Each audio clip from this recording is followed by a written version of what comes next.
Hi everyone, welcome back to part 2 of our discussion of common speed training tools in a team sports setting and our critique of that, how we would use them or how we would potentially not use them and what alternatives we would go because of it. So if one of you guys want to introduce this week's topic, and we can take from there. Yeah, so we work with a lot of team sport athletes. We have a very track-centered bias here at Athletic Lab, and I say that unabashedly, but I think that track is the mother of all sports when it comes to physical development. So I don't think we apologize for that, but we do take that approach, I think, when it comes to speed development. It's very similar to what we think is best practices for speed development, even in team sports. Obviously, it needs to be changed a little bit, but let's go through and talk about a handful of the things that we've seen. Maybe some different training means and methods that coaches have, although well-intentioned, mistakenly used as being synonymous with speed training. Greg, you want to lead off here with a first example? So first thing I guess I'll bring up is basically speed training by use of things that aren't running fast or sprinting. So I guess a lot of times you might see people try to backdoor their way into getting fast or sprinting faster. As we know, or as we should know, the best way to develop sprint velocity is by sprinting. So some things that maybe are commonly used that aren't sprinting, that are maybe meant to replicate, or people think that they're developing speed, are things like people calling them speed ladders or agility ladders for the sake of speed, or maybe even heavy sled pushes, something that's a little bit much slower actually. So just to kind of touch on maybe each of them briefly, because we've actually already done a talk on agility and speed ladders, but for the purpose here, basically moving the feet through a series of ladders through different drills is obviously not sprinting. So the speeds with which, or the forces that are being put into the ground, are not even close to what's going to be seen during a sprint, and also the positions that you're putting your body in aren't even close to what you're actually seeing in a sprint.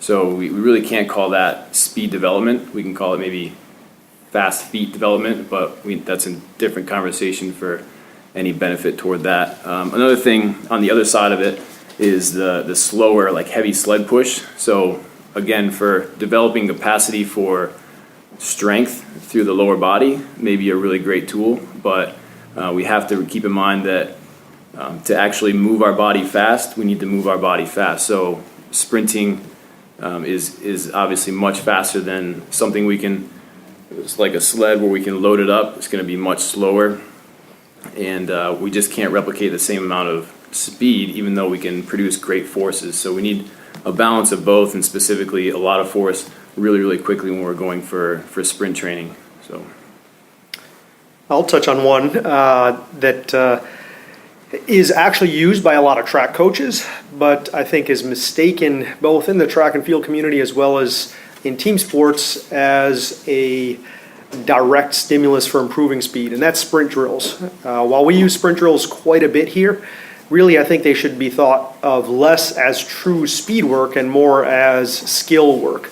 So what we're trying to do there is teach the athlete the body positions and alignments and give them familiarity and context for the cueing that we're going to use at top speed in a slower, more controlled environment.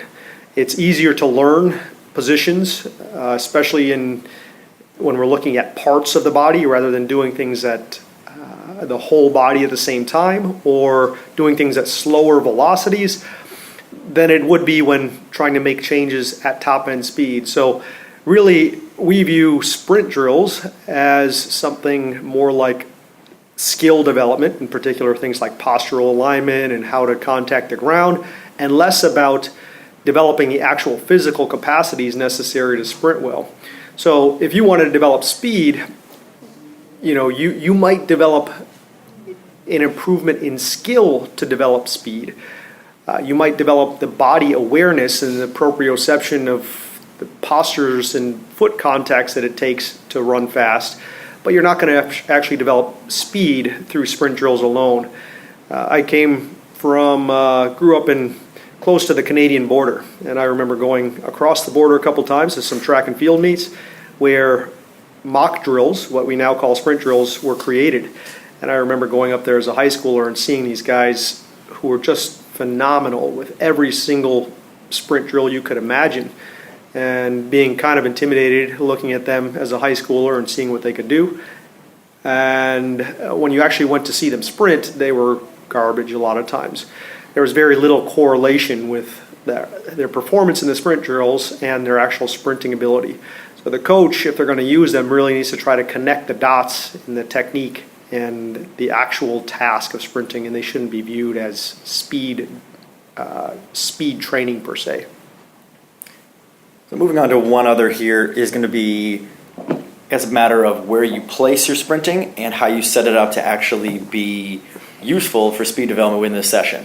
So a very common thing, let's say among a sport like football, would be to finish off a session with some fatigue sprinting. And the idea here is to be able to run fast even late in the game when you're tired. So doing something like 110s on the football field with short rest and doing quite a lot of them. They'll be in a race format a lot of times, so you'll be with other athletes of similar position. You're pushing each other to try to run as fast as you can, even in that fatigue setting. And the idea is I want my guys, as the coach, to be able to run fast the whole game. So we're going to make sure that we are used to running fast even when we're tired. And so good intention there for sure. But if we're going to talk about then how we actually make sure we are able to be fast under fatigue, what's limiting there are two things. So one, how fast you actually are. So if you're slow in the first quarter, you can't be fast in the fourth quarter. You're just not a fast athlete. And to develop actual speed, doing that at the end of the session is definitely not the way to go. The fatigue that you have from the practice, the fatigue from the short recovery among the reps is going to drop the quality of the reps very, very quickly. And even the first one, potentially doing at the end of the practice, can't be a maximal effort. To actually get the most out of that speed session, it needs to be a maximal effort and high quality every single step of the way.